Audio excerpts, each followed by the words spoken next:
Welcome, everyone. Happy Saturday. I'm the Grace Draga, and I'm here to give you your masculine, feminine, and non-binary energy update for today, Saturday, December 6th, 2025. What do we have coming through in the cards for today? We're going to be starting right now. Masculine headspace. We will be utilizing the Smith-Waite Centennial deck. 3 cards for the headspace of masculine, bearing in mind this is not based on gender, but what one feels most aligned to. We have here the Star card in its upright, the Fool card in its upright, and the Wheel of Fortune in its reversal. All major arcana right now in the headspace of masculine energy. Let's talk a little bit about it right now. So one of the things that we're observing, and I like to kind of see this type of energy on the other side of a Gemini full moon in Sagittarius season, because it effectively, the way, there's basically kind of 2 different ways that you can carry this type of energy right now. It's often the space by which we can work on or get very frustrated at the self, where we can feel a lot of that energetic weight, or we're feeling a lot of that heaviness. But the understanding, and especially in relationality to situations or circumstances related to the past.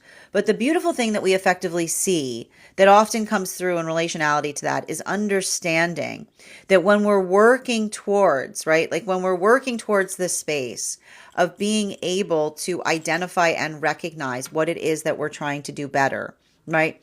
Being able to be in those modalities or those experiences by which we're recognizing and identifying the work of the self. I keep on getting the same message for masculine, and this has been coming through for a while. The next best step is always the best foot forward. The next best step is always the best foot forward. And that can often create those modalities or those experiences by which, it's not the fact that we feel energetically perfect, but that ability to effectively articulate or to better refine or define. What's beautiful about this is I see that this is a lot of the masculine energy that feels like they're doing that work, not just for the self, but also for counterpart connection, right? It's the observation that the best thing we can bring to relationship is a knowledge of the self.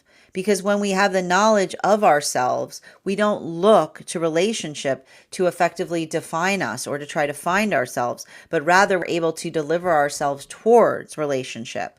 So I feel like this is something that's very important right now. And we see it's even building into the context of appreciating and energetically admiring counterpart, because this is a lot of that. I feel like this is nice because there's no, like, I keep on hearing, like, this is the energy that recognizes insecurity for what it is, right? Insecurity, what happens when we feel energetically insecure? We become vulnerable. And what happens when we feel energetically vulnerable? When we feel energetically vulnerable, we often have those volatility points. And so this is a continuation of what we saw that the masculine's working on, which is trying to determine and articulate and define the difference between the vulnerability that is healthy, right? The vulnerable reactivity that is necessary in order to be protective, right? Versus the feeling of the vulnerability that arises that makes one feel more ferocious, or often creates a space of energetically coveting, right? Because we don't covet in relationship. The understanding that when we want a relationship to flourish, we can't be in the modality by which we work on the space by which we hold on to something too tightly. So that's why we have a lot of this. I keep on getting, this could even be some masculine energy that is recognizing, and I was saying, we were seeing this the other day too, the difference between the protecting versus protective. Because those are very different things. Because often when we feel the need to protect something, we are acuting it, right? And when we energetically acute it, we try to articulate that something is diminutive, something is less than us, that requires our protection. But that's often where we get into coveting because we don't recognize the wound behind acuting things. Because often when we do that, like when we fail to recognize that when we start to acute in our relationships, we don't build into the equality of the partnership, but rather the way that we effectively work towards counterpart is being protective of them, which is the space by which you navigate another's best interests, right? The ability that you effectively articulate or define upon what it is that one is trying to refine better in order to facilitate what feels energetically best for another. And so I feel like there's a lot of the work, like this is happening right now in a lot of the energy of the masculine, because it's recognizing, I keep on hearing, it's sometimes recognizing the fallacy that harm often isn't shaped in the space by which someone is trying to create harm, but the malintentions of well intentions that often try to acute things instead of being protective of them. While for feminine energy right now, can I get 3 cards? We're going to be using the Tarot of the Divine for the headspace of the feminine right now. We've got the 2 of Cups in its upright. We've got the 8 of Cups in its reversal, and we also have the 2 of Swords in its reversal. So very heavy on the 2s right now for feminine energy. And the thing about the 2, and this is completely in simultaneous harmony right now with the cards that we pulled for masculine energy, because it's the observation, like, look, this is the feminine talking about how they feel energetically supported in partnership, the difference between protective versus protected. Feminine energy never feels safe in a protected relationship because often a protected relationship feels like a limiting relationship. Again, it's observing and recognizing the acuteness that sometimes makes us not feel like we have the energetic autonomy. And this is the energy of the feminine talking through that refinement point, the understanding. It's nuanced, is what we see. Because the protectiveness that we basically observe is those, and I keep on hearing, it's based upon the vector of being able to identify and articulate the feeling by which one has one's own feelings heard, right? The space by which one is able to effectively go about something or to articulate upon something or to move through something in a way that feels like it's energetically productive and sustainable. And I feel like for a lot of the energy of the feminine right now, and I have to describe this too, there's been something really important that keeps on coming up for feminine in relationality to experiences, circumstances, or situations by which they have effectively, I keep on hearing healthy doting versus unhealthy doting, right?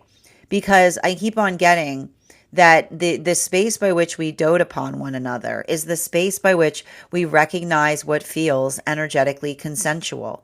It's the space by which we work towards something that feels like it's energetically viable, or it feels like it's something that basically allows that modality by which we're able to amplify or articulate. Like, and I keep on getting here too. There's a lot of that energy there that works through the space of almost like, and this is more of the feminine kind of working in that pragmatic space that we talked about. The feminine often feeling frustrated in those modalities or those experiences by which they feel that even in the experience by which they're trying to do everything, they've experienced modalities where somebody was holding them like at a point of frustration because they don't feel like they get enough of the feminine's attention. And this is why we keep on seeing, like, this is why I feel like this is coming out a lot for a lot of the feminine energy, because it's the observation of, again, I keep on hearing attention seeking versus attentive. And what is the difference between attention seeking versus attentive? Attention seeking is often those experiences by which another person is often working through the insecurity of the self, right? It's like working through the insecurity of the self and needing direction towards the self, but not in the way by which it feels productive. It doesn't feel effectively like it's moving something in accord with being able to move something in a progressive way. Whereas attentive, right? Attentive is that space by which we ascertain or we see if somebody energetically needs something. It's those modalities or experiences. And this is why I keep on getting a lot of the feminine energy is healing from unhealthy relationships by which the attentiveness that they were putting to them, another person articulated as needy. And this is effectively the feminine going through the sorting process as you were as to what needy is versus attentive. Because the problem with that is when you're in an unhealthy relationship, the same attentiveness that will create incredible results in a healthy relationship. When someone doesn't want a healthy relationship, they'll articulate and they'll tell you that you're being needy. We're supposed to be needy. And this is the feminine basically saying we're supposed to be needy in relationships. Right? Healthy relationships are aligned needs. And when we're in the healthy relationship, it's often the space by which what do you usually articulate? Healthy relationship, our needs are met, right? That ability of kind of working through that or being able to identify and recognize that's effectively allowing the context by which the energy of the feminine is able to, and I feel like, again, that's some of that Venus energy I saw, like the energy of the feminine working into that space. And I feel like it's a little bit hard right now because I told you there's something about this energy right now. The best way I can describe it from the way I'm reading for it is it's that double whammy that we're experiencing right now of Venus between Mercury and Mars and Venus and Mars in Sagittarius that can feel a little bit similar to a Venus in retrograde, right? Because it's like, where is Venus sitting right now?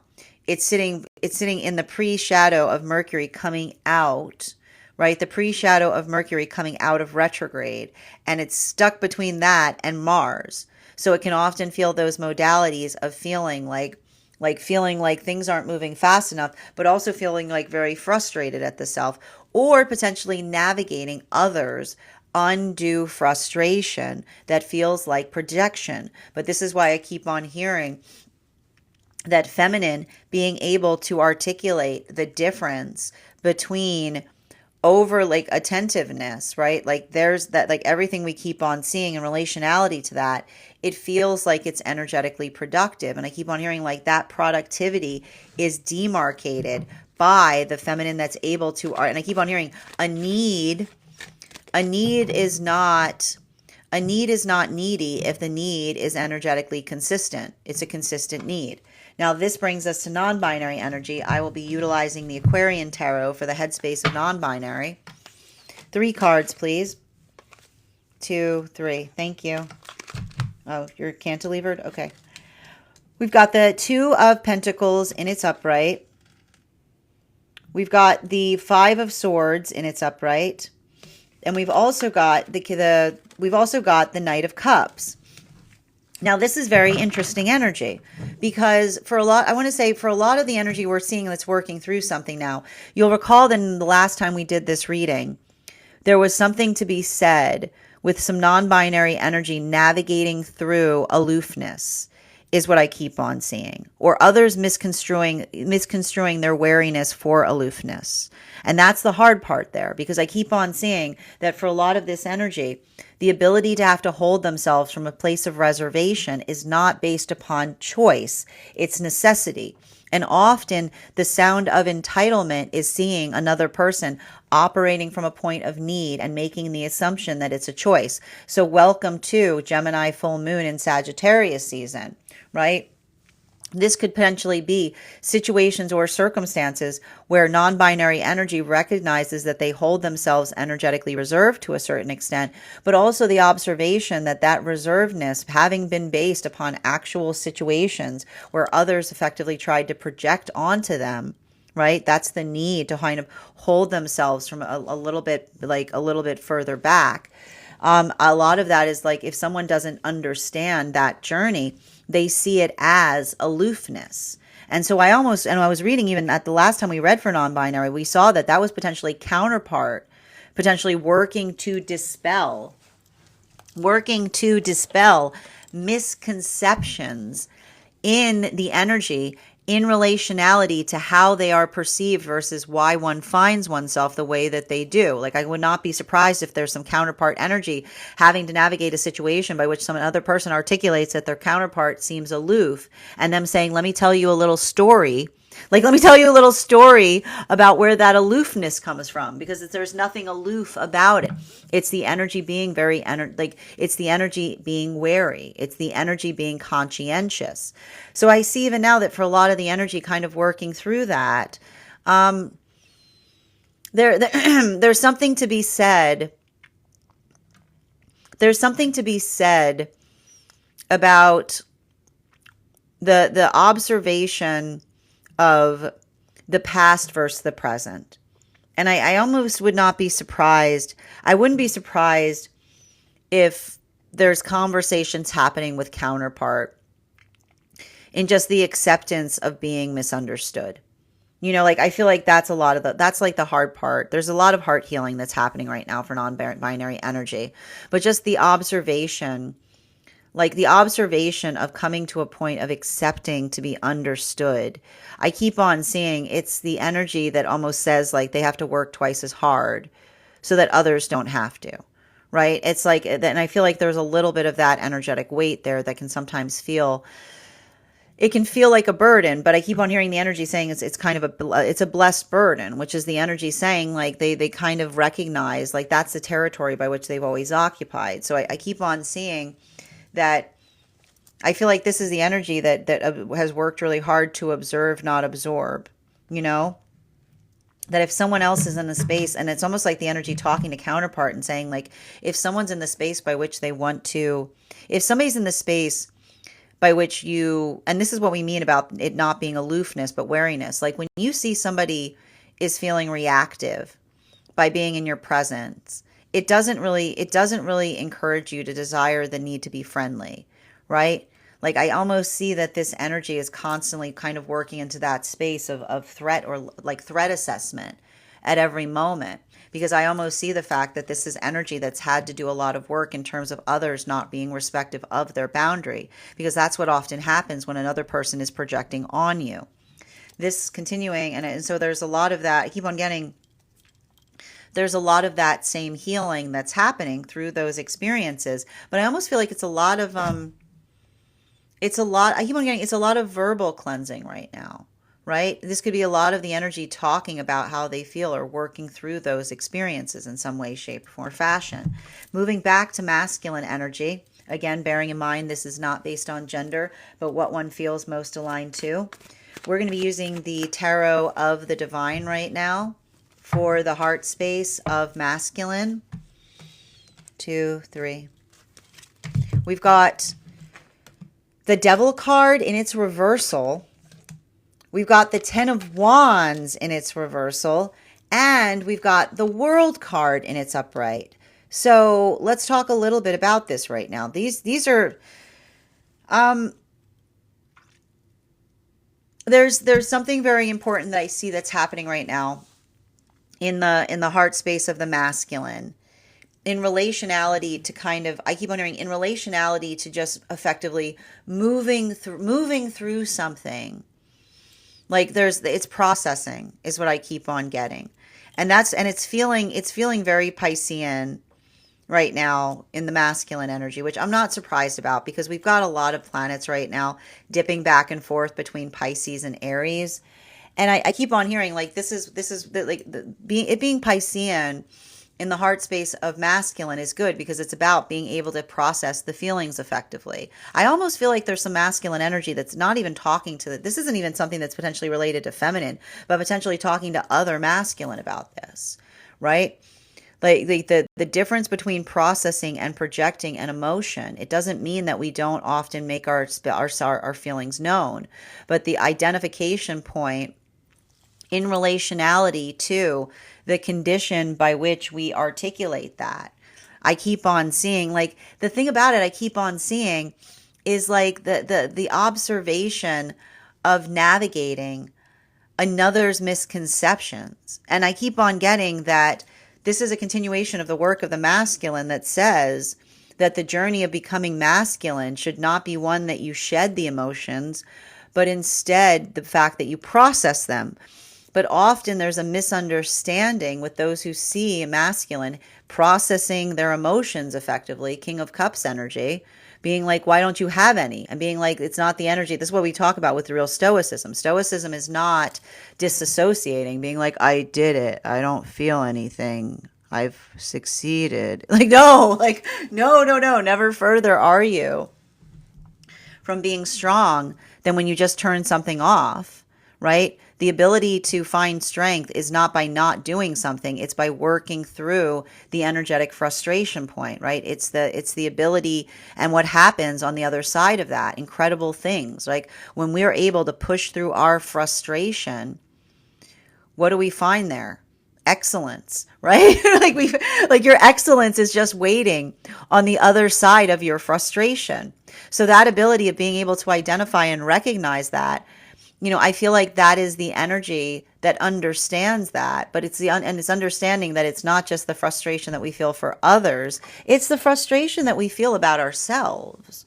It's the frustration, it's that part of that self. And I like to point this out. I feel like masculine's picking up on this. Whenever you hear yourself talking to yourself and you use the word you realize that's not you, right? Why would you ever talk to yourself in the you form? Like if you hear the word you in your head, that's your trauma talking, right? That's something that happened a long time ago, saying something to you. We don't say you to ourselves. And so I feel like there's a lot of that energy that's getting better at working through those modalities or experiences, right? The past potentially coming in, the trauma trying to sit down and being able to kind of work through that and say like, I'm not going to project it. I'm going to process it. I'm going to figure out what is something that I need to work on within the self versus something, the healthy emotion, right? And the nice thing, the way you can usually tell a healthy emotion is there's a direction attached to it. Look, this emotion. Oh, there it is. Oh, look, there's directions. This is exactly what the emotion's asking for. And the only way to find the directions that the emotions have is if we sit with them for a minute and we feel them out. We talk to them. We recognize and identify what they're asking for. Now, feminine energy, we're going to be using the Aquarian Tarot right now for the heart space of the feminine. Again, bearing in mind, this is not based on gender, but what one feels most aligned to. 3 cards, please. Ooh, we've got the Lover's card. We've got the 10 of Cups. Ooh, and we've got the 6 of Pentacles. Okay, I'm going to glue those to the table. That's nice. Okay, let's talk a little bit about this here, because what we're effectively seeing for feminine energy right now, the thing that we're effectively identifying, and I like to point this out. Feminine energy is healing from this comparison nonsense. You realize that nothing was created more to tear us apart than the ability of feeling the need to compare yourself to another. It's a pretty good racket, right? It's a good that ability of understanding. Comparison is the thief of joy, but not just that. Comparison moves you away from your exquisiteness, right? When you're so busy in the space of comparing, you are completely blind to your own exquisiteness. Because when you recognize the fact that you are here for a unique purpose and reason, and that every single thing, imagine a world where every single thing in this entire place has come here for a purpose and reason, then when you recognize that, the amount of time you spend comparing yourselves to others, nothing is more absurd under the sun than looking at another's path and saying, why can't I have that? Instead of saying, what is my destiny? What is my direction?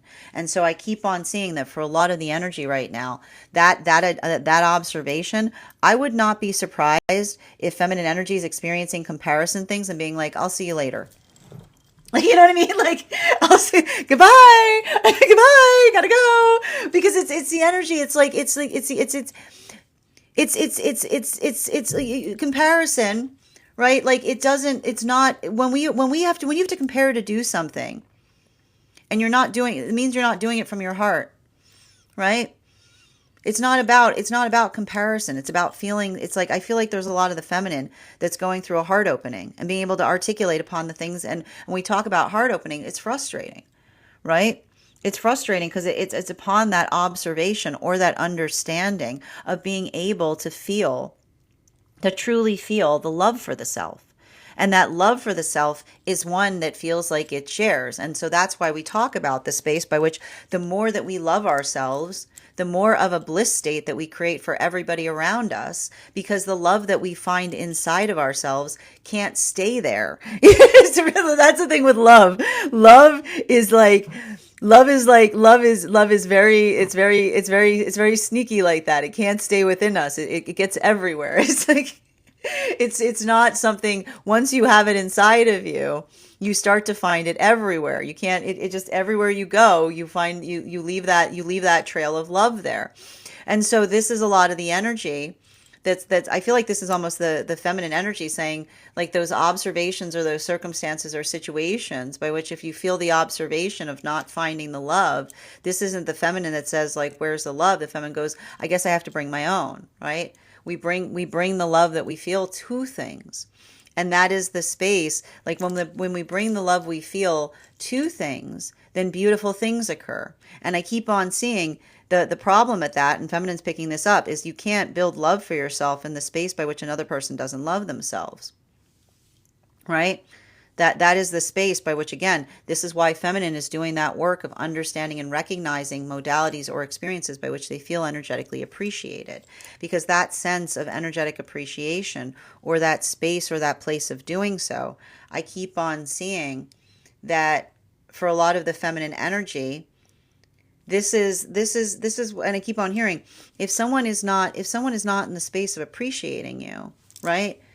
If someone's in the space by which, and this is how feminine's healing relationship too, you know, it's painful. Like, when someone is not giving us the energetic, like, love that we desire, we often start to, there's that inclination to want to blame the self, right? Never is feminine more in a point of misconception than when they see someone not giving them what they know is theirs, the love that is bequeathed to them, that they feel within the self, and saying, oh, there must be something about me that means I don't deserve it, right? So dispelling of that, like, recognizing that there are undeserving relationships we'll find. There are relationships we'll find by which we will not deserve them. And how will you recognize that you're in an undeserving relationship? You won't be experiencing the energetic love that you deserve there. And so those experiences, I feel like this isn't the feminine, this is also the feminine that's learning to articulate upon those things in order to effectively have their needs met, right? Because this is the feminine that says, if feminine has done the work, to be able to find the love for themselves, right? They know what it feels like to be loved, because they love themselves first and foremost. And they're also in the space, as long as they are asking for something that is energetically reciprocal, something that they themselves are eagerly excited and willing to give to another, then it's never too much to ask. That is the energetic standard. So this is a lot of the feminine that's working on the space of holding standards in the heart space. And when we're working on holding standards on the heart space, we observe, don't absorb, right? We don't react, and we certainly don't match, because the silliest thing to do in the world is, when somebody is not treating you deserving, you go, you know what? I'll get you. I'll deserve me less. Like, I'll deserve me less. You're going to desert me. I'm going to desert myself. Now what are you going to do? Right? Like, that doesn't work. But you'd be surprised. Continuing to get clarification. 3 cards for the heart space of non-binary energy. And we're going to be using the Centennial Tarot deck, the Smith-Waite Centennial Tarot deck for the heart space of non-binary energy right now. 3 cards, please. 1, 2, 3. We've got here, the 8, the 8 of Pentacles in its reversal. The King of Cups in its upright. And, the 7 of Cups in its upright. This is a continuation of non-binary energy working on experiences by which they've had to navigate others who did not want to do their shadow work appropriately. And the hard part about that, and this is why we see so much of those energies that others consider aloof, but instead they're very wary. Because I can hear this energy say, I know the difference between a relationship where another person knows themselves, or someone that tries to come towards them because they're trying to work out some shadow work that they are just trying to project on another person. Not all relationships are the like. And this is a hard part. This is the energy that has to work twice as hard when they're entering into partnership, to be able to sort out somebody that comes towards them because they're good with themselves, because they love themselves, versus someone who's in a state of not being able to accept the self, that are just looking for a space by which they can effectively project all of the work that they're not willing to do upon the self. And so that's why I see that this is why we see that there's potentially a lot of counterpart energy potentially protecting the heart space of, and this is why we keep on, it's interesting because they're going through a caveat right now, because typically, and the thing with a caveat is every rule has a caveat. Typically, we don't talk about relationship, like we don't talk about our counterparts outside of partnership unless we're articulating and dispelling a misconception, right? So the observation that we're effectively seeing here, if these are situations or circumstances wherein another sees counterpart as aloof, and the energy of the counterpart is basically articulating and stating to another person, that is not aloofness that you're seeing. That is not an energy that holds themselves to a different standard as others. That is energy that is wary because of experiences by which another tried to come towards them articulating love, but instead took something out upon them. So that's why we keep on seeing that for a lot of the energy doing that work, it's painful. But what's beautiful about that is, again, the ability, and this is why we were talking about the fact that yesterday I was picking up a lot of hyperbolic energy across all of the frequencies, because that modality or that experience by which another works to dispel another person's misconceptions, I just keep on seeing that that's a lot of the energy that articulates upon those experiences in order to effectively facilitate and state to another, like, and I keep on hearing, it's like they're almost opening up, as it were, about, like they're talking more. I keep on hearing they're talking more about the state by which another came to be, to help another person understand, like why energy is holding themselves at a point of energetic reservation. So there's something really beautiful there. And I even see like the energy themselves, they're kind of working. I feel like that's the energy that's trying to work on being better, right? Like I almost see the energy that's like trying to work on being better about working through a trust wound, right? And the hard part with working through a trust wound is often when you're trying to work through a trust wound, you got to move right back in to the space, the space by which you were hurt in the first place, right? It's like the energy that's finding their sea legs again as it relates to feeling emotionally vulnerable. Continuing to get clarification, moving back to masculine energy, and we're going to be utilizing for the unconscious of the masculine, we're going to be utilizing the Aquarian Tarot system. Can I please get 3 cards? 3 cards, please. 2, 3. Thank you.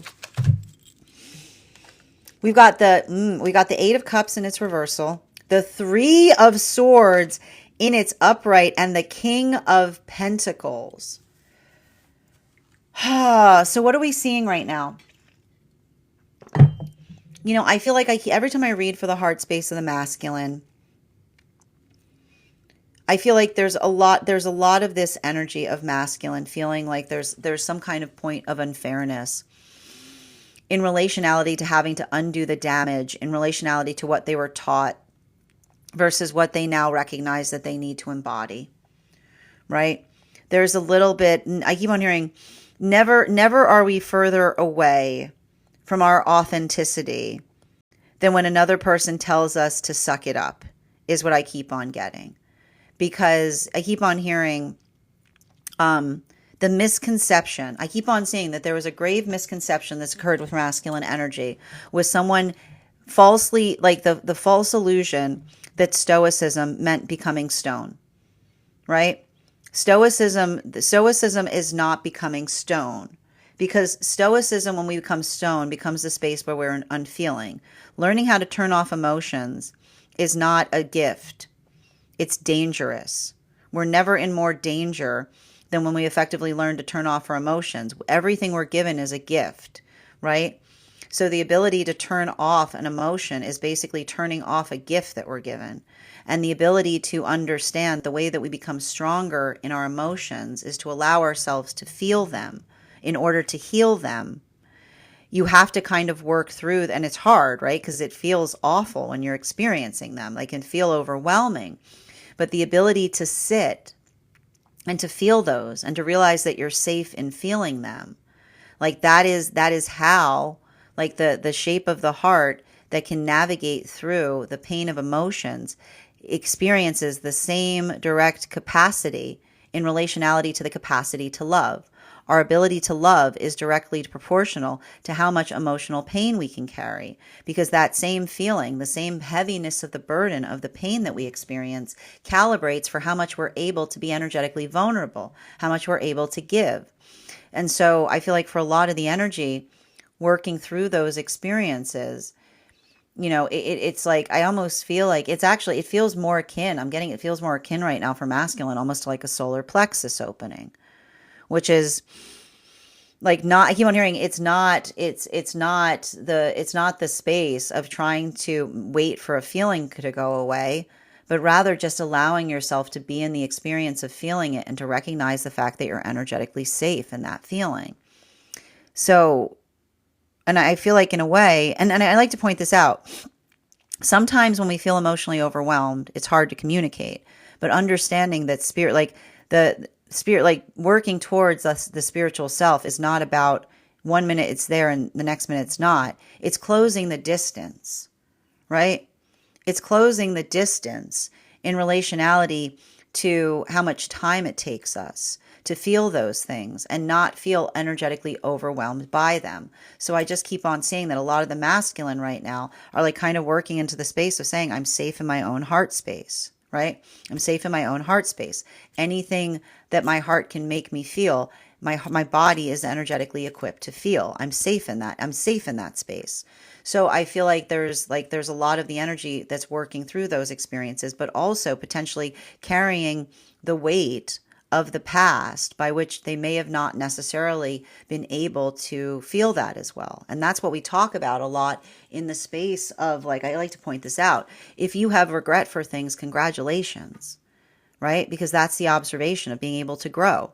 Now for feminine energy, and I feel like, again, like that's a lot of the energy of the masculine that's just working on building into the context of the present. Because I just keep on seeing like the way that we navigate regret is not by being able to hold on to it, but to make our hands filled with present.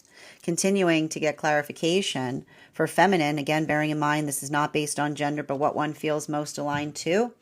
I'm going to be pulling right now with the Smith-Waite system, centennial system for the unconscious of feminine. 1, 2, one more please, 3. We've got here the 4 of Pentacles in its reversal. We've got here the 3 of Wands in its upright. And we've also got here the Justice card in its upright. So this is some grounded, this is some very solid ground right now in the unconscious of the feminine. And what I'm keep on seeing right now with the unconscious of the feminine is like, I keep on hearing the feminine well grounded in the difference between something that they're working on versus something that is energetically ridiculous, is what I keep on getting. This is just the energy that we effectively see. Like there's a little bit, it's a lot of this hands on the hips energy is what I'm kind of getting here. But I keep on getting like the hands on the hips energy has a lot to, I just keep on feeling like the hands on the hips energy for feminine has a lot to do. I just keep on seeing it's the feminine that's working on knowing what is their business versus what is another person's business, is what I keep on seeing. This is the feminine being like, if I'm taking care of my business, if I'm invested in my business and you're invested in my business, who's invested in your business, right? But it's the ability of understanding. Like I told you, these cards are all about feminine energy, working on building healthy boundaries. And building healthy boundaries are hard. You know why building healthy boundaries are hard? Because in the space by which you know the song you will hear. Do you know the song that you will hear when you're creating healthy boundaries? Sing it with me. Why are you so mean? Right? The song you will hear, right? The song you will hear as you're laying the healthiest of boundaries is, why are you so mean? Right? What's happened with you? Right? Why don't I have energetic access to you anymore? Right? It's like, and I see the energy of the feminine recognizing, right? It's not energetically mean. And again, this is the important thing, because we also talk about this here. This is the feminine doing the important work. Say it with me. The problem with setting boundaries, and we also have to have our due diligence on this, okay? Our trauma likes to masquerade as our standards. Trauma loves pretending it's a standard, which is why we always understand that the way that we can usually identify and articulate upon what a healthy boundary is we can usually describe the reason why it's there, right? If you're ever unsure, if you're ever unclear as to whether whether your standard is really a trauma in disguise, the best way to be able to analyze whether it is a trauma in disguise is if you can explain why it is there, right? And that's what we talk about with shadow work, right? Because when we recognize, be like, I've got a standard on this, and you're like, why? Because it feels good to hold it, right? No. Standards don't feel good to hold. Standards don't feel good to her. I mean, it makes us feel good. When we feel good about ourselves, we hold standards. We'd rather not hold them. But the ability of making sure that we're able to articulate and define the reasons is how we come to reason. And that's also why, again, the space by which if another person sees us holding them and they articulate the fact that we're being energetically mean about it, you're not mean if you got an explanation, right? You have to remember the origin of the word mean. Meaning. The word mean used to mean meaning, right? Yeah, being like, I see the feminine being like, you're being mean, and being like, yes, I'm being mean. There's meaning behind it. There's a reason. Like mean with reason is totally rational, right? It's the ability to articulate upon what that is. Now, continuing to articulate or to build into, and this is coming in, and this is the non-binary energy, and we're going to be utilizing the Tarot of the Divine for the unconscious space of non-binary. Yep. 3 cards. Queen of Swords in its reversal. King of Coins in its reversal. And 10 of Coins in its upright. So this is a lot. This is talking about those standards. This is what's, and I feel like this is the hard part with a lot of this energy here, because I keep on seeing, you know, a lot. I want to describe a lot of the energy kind of working through these experiences. You know, I keep on hearing this energy articulating upon the fact that their experience is, by its very different definition, far more surreal than the energy that's surrounding the self, is what I keep on seeing. There's something really important. And I feel like, again, like when we're reading into this right now, it really feels like feminine is very much in those moon lessons. Masculine's working through those temperance relationships we're seeing in the harmonic frequencies, and the non-binary is working a lot through the magician lessons. And this is the space by which they understand the fact that they're going to be misunderstood. They also experience the fact that they understand that how they experience things is vastly different to how others experience things, right? Like their observation of working through circumstances or situations. I keep on seeing they have to pick up on things. I keep on hearing they have to pick up on things so others don't have to. You know, there's a lot of this energy, and that's what's so painful about it. I keep on hearing that for a lot of the energy working through that, having experienced situations or circumstances where another person did not see them as an energetic gift, but rather their ability to see clearly another person tried to like created a volatility point, you know? This is why I keep on seeing like a lot of this energy. I want to describe like I feel like a lot of this energy almost articulates to another person and says like, the modality of understanding how easy it can be when you're moving through authenticity, but also recognizing and identifying those circumstances and situations wherein I keep on getting the energy understands or identifies like I keep on hearing like the space of navigating nuance. Like I keep on seeing like that's what's so difficult because like I feel like this is energy that recognizes that they have that tendency of even when they're in authenticity, right? And this is what's hard because when we are navigating a space of authenticity and another person has not done the work to be authentic, then it can often create those modalities by which another person projects on us for being authentic, right? And so that's a lot of the energy that kind of works through. I keep on hearing like they're working through their authenticity that is their shield, because it's the energy that continues to say if we love ourselves and we love what we see, and being in the state of ourselves does not hurt anyone, then if another person wants to hurt us in that modality, it speaks far more for what is broken in their heart than it does in our heart, right? It's the energy that points the finger that points right back to the self, right?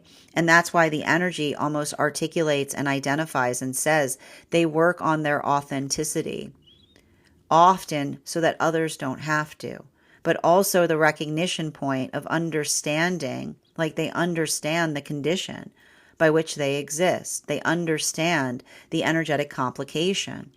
But I keep on getting like the fact that that is complicated can often create energy that has not worked out their own complications to try to project the complications on them. And that's why and I feel like that is the conversation that a lot of the counterparts are effectively giving in relationality to being able to articulate and define to another exactly how they feel about something. And I feel like in a way, like there could be a lot of those modalities by which this is the energy that's like working in conversation with counterpart about navigating those nuances of having to, like I keep on hearing, like navigating the nuances by which you recognize that your presence by its very nature can often simply be triggering to others. Do you see what's happening? Even as I'm trying to talk about it, it's the energy that right, it's the energy that does not intend that. And I keep on getting the difference between often when somebody finds someone that is centered in the self, they'll make the accusation that they're self-centered. But and I need to point this out. Why we should not, being selfish and being centered on the self are different things, right? There are those that utilize the term centered in the self as selfish. But if the way that you center within the self is one that you would eagerly give another, there's nothing selfish about being centered in the self, so long as you are energetically observant of the fact that there are others around the self, right? It's not going through the myopia of experiencing something specifically from the, like, myopic is the space by which you only think about the self, right? That's the egoic journey by which everything you do is about the personal drama of the self. But being centered, right? Being centered within the self, not self-centered, but being centered within the self is understanding the space by which you occupy, the energy that you navigate. And then when you understand that, you are intentional with it, right? You're both intentional by the way that you energetically carry it and the way that others receive it. So I see that for a lot of the energy right now, being highly attenuated can sometimes, and also being good with the self, can sometimes create the projection space by which another experiences that. And again, when you are centered in the self, and another person sees you and says, "Why are you putting on airs?" You say, "Are you okay?"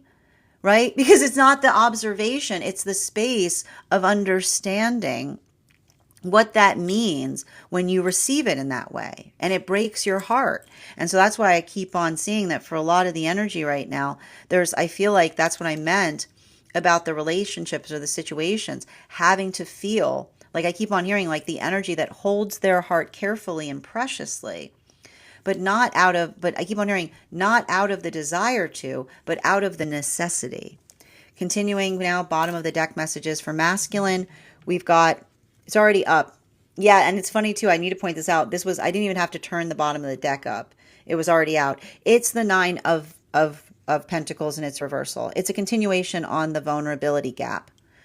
The problem with vulnerability, and we need a word for it. Vulnerability, right? There's the vulnerability that protects us, right? Like the ability to come into an experience by which you can immediately react to something without thinking, right? Absolutely beneficial, right? Like quick reflexes, boom, boom, like acting in a moment, absolutely a gift. That same energy, right, if not navigated properly, will destroy everything that you try to do in relationship, right? Because that same feeling, the body has a hard time determining the difference between an actual threat versus a heart space threat, right? The observation of the difference between something that is like, I need to act quickly, versus those moments that we feel emotional bring forth the same reactivity in us. So this is why we do the work to be able to feel our emotions, because it's the ability to tell the difference, right? The ability to tell the difference between the actual risk, right? The actual modality of risk attached to vulnerability versus emotions, which can make us feel vulnerable, which trigger the same riskiness switch, right? That ability to be able to determine that the best way to navigate it is by allowing not the space by which you go, look, I can turn off my emotions. No, that is dangerous. How are you going to tell the difference? How are you going to tell the difference between a legit threat and a heart space threat if you've turned off your emotions? How are you going to do it? I can't do it. It's dangerous. Nothing more dangerous, right? The ability to turn them off is not a gift. It is the most dangerous thing that one could ever imagine, because it doesn't create the ability to sort through what one is supposed to be reactive to. And it can create those deviations in relationality to overreactivity that is often built, like not proportioned with the emotion, but just built upon or based upon when the emotions finally get through, right? When they finally get through the disassociation, you are completely overwhelmed by them. You don't know what to do with them because you never let yourself feel them before. That brings us to the feminine energy. And for the feminine, we'll be doing the Tarot of the Divine, bottom of the deck, Queen of Wands, right? This is feminine just coming to terms with the fact that as you move towards your exceptional, there will be people that will misperceive you. They will tell you you're going in the wrong direction. They will tell you all sorts of things, right? And this is why the feminine says the ability to know the self is the best way to fortify the self against the opinions of others. Because some opinions are valid, right? Sometimes someone has something to say to us. It's a good note, right? An observation of something that we could be doing in a different way. And the way that we're usually able to proportion out the difference between what feels like a healthy critique, somebody articulating, giving us something we need because it helps us do something in a more effective way, versus something that feels like another person projecting their criticism upon us, is by knowing ourselves. Because I'll guarantee you right now, when you start to know yourself, the funniest thing that will happen is someone will criticize you for something that you are intentionally doing. They will articulate to you and be like, you're doing this, and being like, yes, I'm very aware that I'm doing that, right? Because when you're intentional, when you work towards intention, and another person tries to criticize you, it's an amazing thing. It gets really surreal because it's that moment by which somebody articulates something that is probably a good thing. You ever had those moments? Someone being like, you're so emotional. We're supposed to be emotional. We're emotional creatures. As long as we're carrying our emotions effectively, telling someone that they're emotional like that, yeah, thank you, right? Or again, You're so mean. Again, it's not meanness. Is meanness cruelty? Often when we're holding boundaries upon something, the dictation point as to why we're holding boundaries is someone articulating upon the fact that we're being mean for holding them. And someone being like, I'm not, if you experience someone holding a standard and then you say they're mean, being like, am I being mean or are you being pushy? Right? It's like, it's again being like, it's the understanding of being able to accept what another person articulates is almost like, yes, right? The validation of feeling and that's not righteousness, you know? This is what we talk about. It's the righteousness is not that, and understanding righteousness is dangerous because righteousness is always just feeling, and this is why we have to do the work. The way that we make sure that we're not righteous when we do that is making sure that we're doing a lot of careful work to understand why we hold the standards we do. Recognizing and identifying that our responsibility is to make sure that one of our standards isn't just a trauma hiding in disguise as a standard. While for the bottom of the deck for non-binary energy, utilizing the tarot of the Aquarian Tarot, we've got the King of Cups. You know, this is very much in alignment to right now with the feminine energy. This is this is having to do the work of both, working upon situations or circumstances where someone may have come towards them in the space of saying like, I just want to be nice to you. And then that I want to be nice to you turned out the space by which they were just trying to effectively let out all their shadow work, right? This is like literally the energy that has had to heal from situations by which another person's intentions were masked by the way that they approached them. This is some messed up stuff here. This is non-binary energy saying, I've seen some ugly things in beautiful people. I've seen energy that comes towards me, all sunshine and rainbows, but then underneath that was all that shadow work that needed to be done. And so that's why I see that for a lot of the energy working through that, the space by which another person misperceives them as being aloof, but really they're conscientious and careful. I feel like that is the energy that builds into the context of those that understand how difficult that energetic journey is. And so for a lot of the energy, working through those experiences is an observation of those that are built upon and based upon truly getting to know another person, because it's the understanding that nothing is more absurd. Right? And this is what some of this energy is potentially experienced. Situations or circumstances where they've had to work towards being vulnerable after circumstances like that. And then even then, another person being angry with them because they could not be vulnerable, as if vulnerability was just something that you could do with a snap of the fingers, as if it was so easy. So that's why I keep on seeing that a lot of the energy is working on healing their heart space, understanding how strong it is to do so, but also building appreciation for those that understand how difficult that journey is and the reasons why it's difficult and unique for those individuals. That is where we find all of that is our daily collective read for today. I want to thank you guys so much for being here and experiencing it. Just a reminder, if you would like to book a private reading with me, you can book one on my site. Please keep in mind, if you book a private reading with me, it is a 2-step process. You have to book the reading, you have to pay for the reading. Please make sure you do both if you like to have that reading. Most importantly, please remember that I will never, ever, ever, ever, ever, ever, ever, ever, ever reach out to you for a private reading. I'll never DM you or PM you or slide into your inbox and tell you I have a very important message that only I can deliver. The only way you can book a reading with me is if you book one on my site. Couple of updates before we move into personal readings today. First and foremost, thank you to everyone who attended our recent class on the Sun card. Our next class will be held on December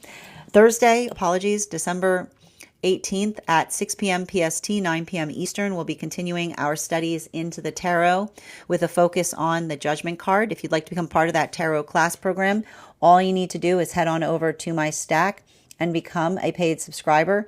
Your paid subscription to my stack is your ticket of entry into our live classes each and every month. You will also, as a subscriber, have access to over 9 hours worth of material in the Tarot Church Library class archive. It's not necessary to catch up. I'll be doing my best to give you an update on everything we've studied prior to beginning our class, but it's a great time to join if you want to catch up. And if you become a founding member, not only will you receive a discount on the full year's worth of classes, but you'll also receive a complimentary one-on-one mentorship. You'll also receive access to over 20 hours worth of material in the Tarot Church Library class archive. You'll also have access to a complimentary one-on-one mentorship class with me, where I will meet with you personally to assess where you are on your own personal tarot journey and give you the best insights in terms of how to utilize those classes to the best effect moving towards your tarot goals going forward.